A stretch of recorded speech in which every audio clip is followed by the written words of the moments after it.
Bienvenue sur le Monde francophone, le podcast qui explore les dynamiques culturelles, politiques et sociales du monde francophone.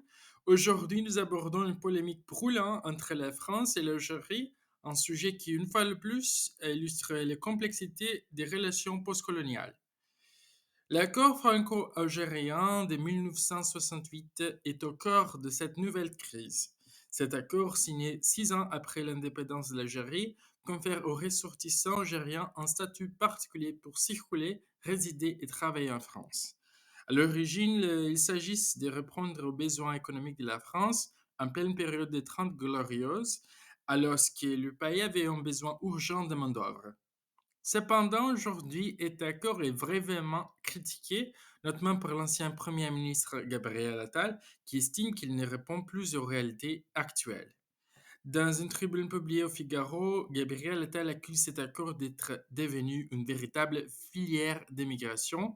Selon lui, il facilite des installations en France sans garantie d'intégration linguistique ou culturelle et rend quasi impossible le retrait des titres de séjour pour des motifs d'ordre public. Ce qu'il qualifiait d'injustifiable auprès des Français soulève des questions importantes sur la souveraineté française et les conditions d'accueil des immigrés.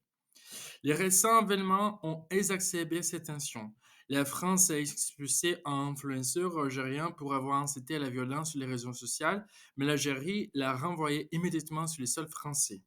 Par ailleurs, l'écrivain franco-algérien Boulin Sansal a été arrêté en Algérie, un acte qui Gabriel Attal considère comme une provocation flagrante.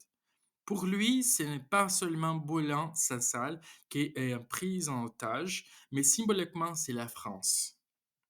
Attal va plus loin en dénonce les provocations et insultes des dirigeants algériens et appelle à assumer le rapport de force. Il demande des actions concrètes comme la réduction du nombre de visas accordés aux Algériens et une révision de l'accord de 2007 qui permet aux détenteurs de passeports diplomatiques algériens de circuler librement en France. Selon lui, ce privilège a été abusé par des élites algériennes qui méprisent la France tout en profit de ses infrastructures médicales, laissent derrière elles des dettes hospitalières importantes. Pour Attal, l'heure de la fermeté a sonné. Il estime que la France doit poser des limites claires et mettre fin à ce qui est requis comme une rente mémoriale. Cette génération dite n'a pas connu la guerre d'Algérie ni la décolonisation, c'est qu'il constitue une opportunité historique pour établir une relation normalisée et dépassionnée avec l'Algérie. L'ancien Premier ministre rappelle également à l'utilisation de l'arme commerciale. Il propose d'augmenter au niveau européen les tarifs douaniers pour faire pression sur le régime algérien, une mesure radicale qui pourrait bouleverser les relations économiques entre les deux pays. Au-delà de la politique, c'est la question du respect mutuel qui est en jeu. Gabriel Attal affirme que la France est une grande puissance qui ne peut pas intimider ni provoquer sans conséquence. Pour lui, il est temps que les efforts viennent des deux côtés et que les stratégies de déstabilisation cessent. Il conclut en soulignant que la capacité de la France à se faire respecter est en jeu. Cette tribune soulève des interrogations cruciales.